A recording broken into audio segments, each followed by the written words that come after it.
ప్రస్తుతం మనతో పాటు ప్రముఖ ఆధ్యాత్మికవేత్త మంత్రతంత్ర జ్యోతిష్యులు ఐకాన్ ఆస్ట్రాలజర్ సురేష్ బాబు గారు మనతో ఉన్నారు. గురుగారితో మాట్లాడదాం. నమస్కారం గురుగారు. జై శ్రీమన్నారాయణ. గురుగారు, మిథున రాశి వాళ్ళకి సెప్టెంబర్ నెలలో ఏమైనా శుభార్తలు ఉన్నాయా? ఏ విషయాల్లో వీళ్ళు ఎక్కువగా జాగ్రత్తలు తీసుకోవాలంటారు? మిథున రాశి వారికి శుభ ఫలితాలు ఎలా ఉన్నాయంటే కనుక సెప్టెంబర్ మాసంలో మరి పంచాంగాలు ఎలా ఉన్నాయో నాకు తెలియదులే, కానీ ఇప్పుడు ఎవరికి నచ్చినట్టు వాళ్ళు రాసుకుంటా ఉన్నారు. పంచాంగం కూడా వాళ్ళ ఇంట్లో వాళ్ళని చూసేసి దాని అనుభవం బట్టి కూడా రాసుకుంటూ ఉన్నారు పంచాంగం. ఈ రోజుల్లో పంచాంగం చూసైతే మనం చెప్పలేం, కానీ మన గ్రహాల యొక్క స్థితిగతుల ప్రకారంగా అయితే మనం చెప్పొచ్చు. అలానే సెప్టెంబర్ మాసం మనం చూసుకున్నట్టయితే కనుక ఇక్కడ 2, 3, 4 స్థానాల్లో కనుక చూసినట్టయితే కనుక కేతు ఉన్నాడు, ఇక్కడ శుక్రుడు ఉన్నాడు, రవి భగవానుడు ఉన్నాడు.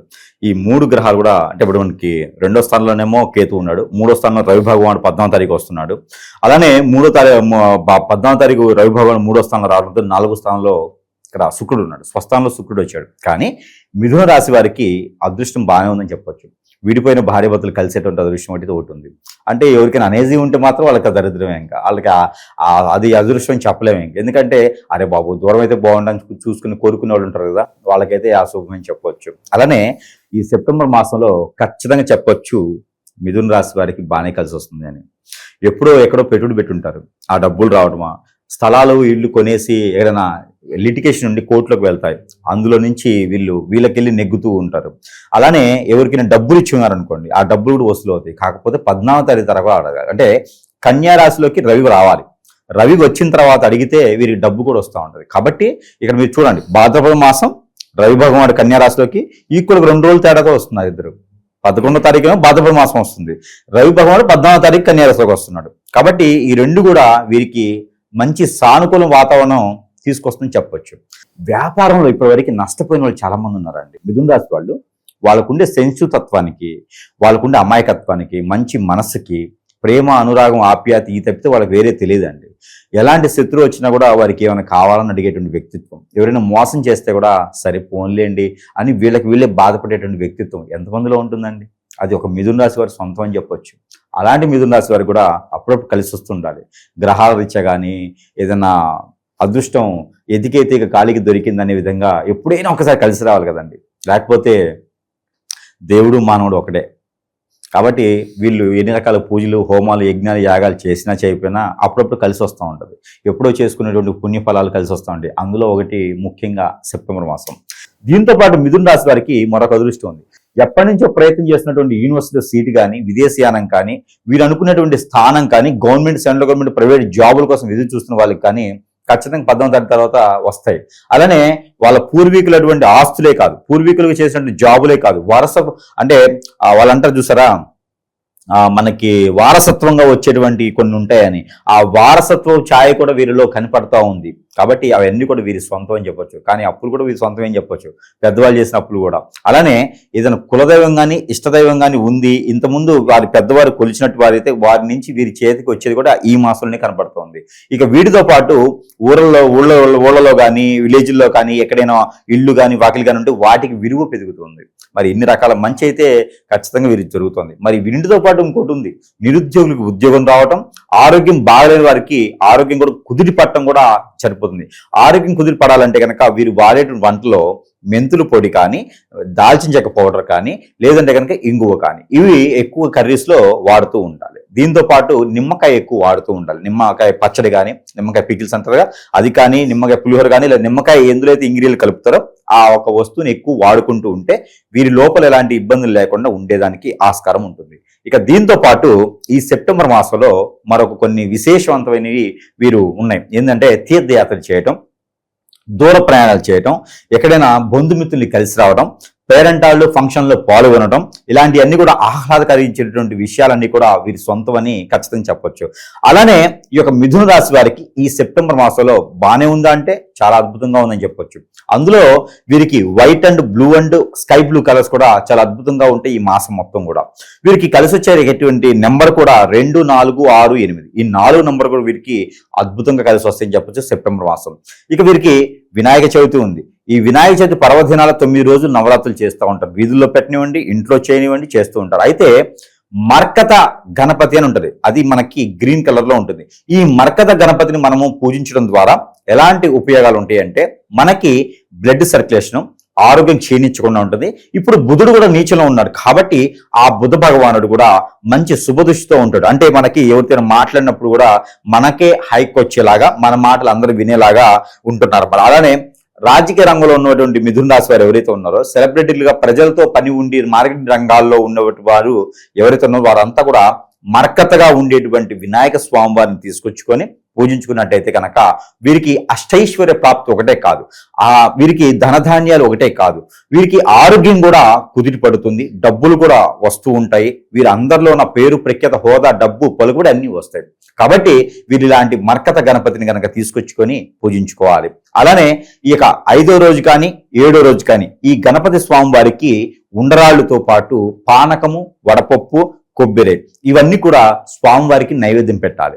లేదా చక్కెర పొంగలి ఇవి కనుక స్వామివారికి నైవేద్యం పెట్టారనుకోండి, ఇక వీరికి ఎన్ని రకాల ఇబ్బందులు వచ్చినా కూడా ఆ స్వామి చూసుకుంటూ ఉంటారు. కాబట్టి ఇక్కడ మద్యం తాగడం కానీ మాంసం తినడం కానీ ఈ నవరాత్రుల్లో మిథున రాశి వారైతే కనుక ఖచ్చితంగా చేయకూడదు. కాబట్టి పవిత్రంగా పూజించుకోవాలి, పవిత్రంగా నిమజ్జనం చేసుకోవాలి. ఇలా చేసినట్టయితే కనుక మనం అనుకున్నట్టయితే ఖచ్చితంగా జరిగేదానికి ఆస్కారం ఉంటుంది.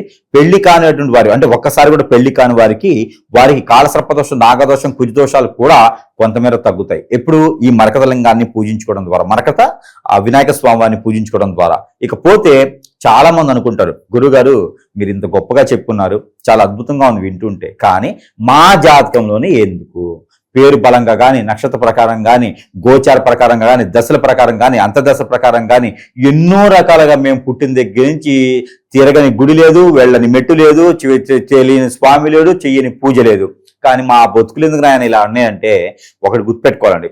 మనకి చేయకపోయినా మన పేరెంట్స్కి ఎవరైనా చేసి ఉంటే అప్పులు ఆస్తులు ఎలా అయితే పిల్లలకి ఇస్తారో వారి పైన జరిగినటువంటి చాతబడి, హిప్నాటిజం, బాగల్ముఖి, భానుమతి, యక్షిని, స్పిరిట్, మందు పెట్టడం, మందు తీయటం అలాంటివి ఏవైతే ఉన్నాయో వారికి తనంతరము పిల్లలకు కూడా వస్తుంది.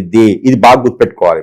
నేను ఏ పాపం తెలియదండి, నేను పుట్టిన కాంచి విదేశాల్లో ఉన్నాను, నాకెవరండి చేస్తారంటారు చాలా మంది. కానీ బాగా గుర్తుపెట్టుకోవాలి ఏంటంటే కనుక మన పేరెంట్స్కి జరగడం ఒకటే కాదండి, మన తాత వాళ్ళకి కానీ, మన ముత్తాత వాళ్ళకి కానీ, మన వంశంలో ఎవరికైనా ఇబ్బంది అయ్యింది, స్త్రీ దోషం ఉంది, ఆ దోషాలతో వారు ఇబ్బంది పడ్డారని ఎక్కడైనా తెలిసి ఉన్నా కూడా ఆ ద్వారా వాళ్ళ పిల్లలకి కూడా వస్తూ ఉంటుంది. ఎందుకండి పుట్ట పాములు కానీ, ఇంట్లో పాములు ఉంటాయి కదా, పాములు చంపినా, వేప చెట్టు నరికినా, అలానే కొన్ని చెట్లు ఉంటాయి, రావి చెట్టు కానీ, వేప చెట్టు కానీ, వేళగాని వేళలో ఏలేద పెడితే అలా నరికేస్తాం అనుకోండి, ఆ పాపం కర్మం మనతో పాటు కాదు మన పిల్లలు కూడా బిద్ది. జాతకం బాగున్నా కూడా పెళ్లిళ్ళు అవ్వవు, ఎన్నో రకాల ఇబ్బందులు పడుతూ ఉంటారు. తెల్లపొడి వస్తూ ఉంటుంది చాలా మందికి. తెల్లపొడి ఎలా వస్తుంది తెలుసా అండి? యాప చెట్టు నరకటం వల్ల వస్తుంది. ఇంట్లో రావి చెట్టు, యాప చెట్టు కలిసి ఉన్నాయి అనుకోండి, ఆ రెండు నరికేయండి, ఖచ్చితంగా తెల్లపొడి వస్తూ ఉంటుంది మన బాడీలో. మనకి అర్జున అంటారు అన్నమాట. అర్జున అంటే మన హార్ట్ అర్జున అంటాం. మన హార్ట్ ప్రాబ్లం వచ్చి ఎవరికైనా లంగ్స్ పాడైపోయి, స్ట్రెంత్ పాడైపోయేసి వారికి బ్రీతింగ్ ప్రాబ్లం వస్తూ ఉంటుంది. మీరు ఎప్పుడైనా గమనించారా? ఆస్తమా లాంటిది వస్తూ ఉంటుంది, గమనించారా? మన తోటలో కానీ, మన పెరట్లో కానీ మామిడి చెట్టు నరికేసాం అనుకోండి, ఏలగాని వేళ పూజ చేయకుండా, ఏం చేయకుండా తోటలో వేసేది వేరు, మన ఇళ్లలో వేసుకొని నరికేసాం అనుకోండి, మనకి ఈ హార్ట్ ప్రాబ్లం వస్తూ ఉంటుంది. అలానే ఇంట్లో సుతులు లేకుండా అందరిని బయటికి పొమ్మని చెప్పేసి ఇంట్లో పాడుపడిపోతూ ఉంటారు. ఆ ఇంట్లో ఎంత చేసినా ఎదగకుండా ఉంటారు, వేరే వాళ్ళని చేతులు పెడతా ఉంటారు, వాళ్ళు వచ్చి అప్పులు బాధపడతా ఉంటారు. ఇంట్లో జామ చెట్టు నరికేస్తే వస్తూ ఉంటది.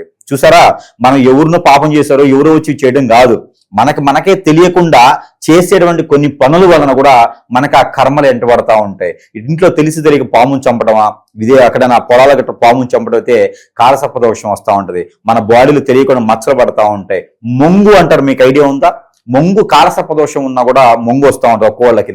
మరి ఇవన్నీ కూడా చిన్న చిన్న విషయాలే కదా, కానీ ఇవన్నీ ఎందుకు వస్తున్నాయి? మనకి ఏ పని ముందుకెళ్ళదు. ఇవన్నీ కూడా గ్రహించుకోవాలి. మనకు వచ్చే ప్రతి సమస్యకి ఒక కారణం ఉంటుంది.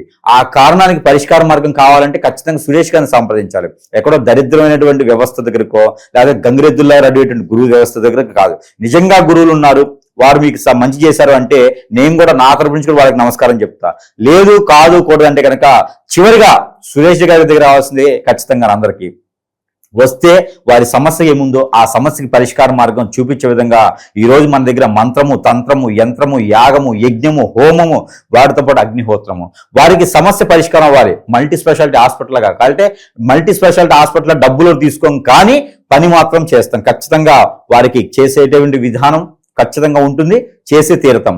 పని చేసడానికి సిద్ధంగా ఉన్నాం, మరి వచ్చేదానికి వాళ్ళ దగ్గర ధైర్యం ఉంచి రావాలి. అలానే మరొక విషయం, ఈ రోజున భార్యాభర్తలండి ఎంతో మంది ఈ చిన్న చిన్న విషయాలకు కూడా కూరలో ఉప్పు చారలేదని, అలానే బట్టలు ఉతకలేదని, చిన్న చిన్న విషయాలకు కూడా ఎదురు రాలేదని, ఇలా విడిపోయేటువంటి వ్యవస్థ ఈ రోజు మనకు కనిపిస్తా ఉంది. సినిమా తీసుకెళ్లేదని, ఎన్నో రకాల సమస్యలతో అదొక వంకలుగా ఏర్పడతా ఉన్నాయి. కాబట్టి అలాంటి ఎందుకు జరుగుతూ ఉన్నాయి? భార్యాభర్తల బంధం ఎంతో మంది దీవిచ్చి స్వర్గలోకలు నిర్ణయించబడుతున్నాయి అంటారు సంబంధాలు. మరి ఏమైతున్నాయి ఈ రోజున?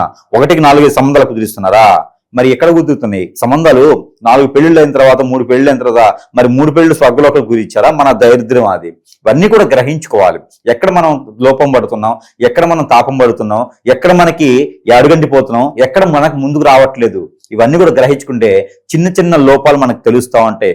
ఆ లోపాల పరిహారాలు మన దగ్గర దొరకపోవచ్చు, కానీ సురేష్ గారి దగ్గర ఖచ్చితంగా దొరుకుతాయి. కాబట్టి సంప్రదిస్తే వారికి ఉన్న సమస్య పరిష్కారం చూపించవచ్చు. మరొక విషయం, వారికి షరతులు వర్తించబడును ఒక నియమంతో, షరతులు వర్తించబడును అనే ఒక నియమంతో ప్రతి ఒక్కరూ కూడా ప్రతిరోజు కూడా ఒక మనిషి కోటీశ్వరుడయ్యేలాగా మనం ఒకటి తీసుకొస్తున్నాం, ప్రణాళిక చేస్తున్నాం. ఆ ప్రణాళికలో భాగంగా ఎవరికైనా సరే నిజంగానే సమస్య ఉంది అంటే కనుక వారి పేరుని నమోదు చేసుకుంటే మన టీం వచ్చి వారిని చెక్ చేసి నిజంగానే వారికి సమస్య ఉంది అంటే గనక వారిని ఒక రోజులో కోటీశ్వరుని చేసేటువంటి పూచీకత్తులు పూర్తిగా మన వంతుగా తీసుకుంటున్నాము. ఇందులో ఏ పార్టీ కానీ, ఏ పరపతి కానీ ఏదీ లేదు. స్వయంగా మనం ఇచ్చేదానికైతే ఉంది కాబట్టి దానికైనా సరే వారి పేరుని నమోదు చేసుకోవచ్చు. ఇందులో ఒక పల్లవాడున్నాడా, 6 సంవత్సరాల బాలుడికైనా, 60 సంవత్సరాల వృద్ధుడికైనా సరే వర్తిస్తారు. కాకపోతే కొన్ని షరతులు మాత్రం వర్తిస్తాయి వారికి. దాంతో పాటు ఏదైనా పరిహారాలు చేసుకోవాలంటే కనుక ఎలానా వినాయక చవితి ఉంది. ఈ వినాయక చవితికి కనుక పెసర గుగ్గిళ్ళు, ఇది 5వ రోజు 7వ రోజు చేయాలి. పెసలు నానపోసి గుడాలు వండేసి వాటిలో తాలింపు వేసి బెల్లం కలిపేసి స్వామివారికి నైవేద్యం పెడితే కనుక ఇంకా చూడండి, ఆర్థిక స్థితిగతులే కాదు, వారిలో ఆరోగ్య సమస్యలు కూడా నెరవేరుతాయి. ఇకపోతే మన దగ్గర ఎన్నో రకాల వస్తువులు మంత్రోచ్చారణ చేస్తున్నాయి. మనల్ని కలవలేనటువంటి పక్షాన వారు సంప్రదించగలిగితే కనుక ఖచ్చితంగా మన దగ్గర ఉన్నటువంటి వస్తువులు మంత్రోచ్చారణ చేసి, తంత్రోచ్చారణ చేసి, అగ్నిహోత్రంలో చేసి ఉంటాయి. కాబట్టి వారి చెంతకై చేర్చేటువంటి సదుపాయం కూడా మన దగ్గర లభ్యపడుతుంది. కాబట్టి ఇటీవల పెట్రోల్ రేటు పెరుగుతూ ఉన్నాయి, దొరకట్లేదు. కానీ ఎద్దల బండి మీద సరే వారి చెంతకి చేర్చే సదుపాయం మన దగ్గర లభ్యపడుతుంది. కాబట్టి ఎవరైనా కావాలంటే కూడా సంప్రదించండి. సురేష్ గారిని సంప్రదిస్తే మరొకరిని సంప్రదించే అవసరం ఉండదు. ఇది అందరూ గుర్తుపెట్టుకోవాల్సిన విషయం. దాదాపు 50 లక్షల మంది మేలు పొంది ఉన్నారు ఈ రోజుకి. కాబట్టి ఇంకెవరైనా కూడా సంప్రదించవచ్చు. దీంట్లో పేద బిక్కి ఉన్నారా? కాదు, నేను పేదలకి గురువుని. కాబట్టి ఎవరైనా కాదే, సమస్య ఉందా ఖచ్చితంగా సంప్రదించవలసిందే. ఓవరాల్ గా మిథున్ రాశి వారి పరిస్థితి ఈ మాసం ప్రత్యేకంగా ఎలా ఉండబోతుందో మంచి విశ్లేషణ అందించారు సార్. ధన్యవాదాలు.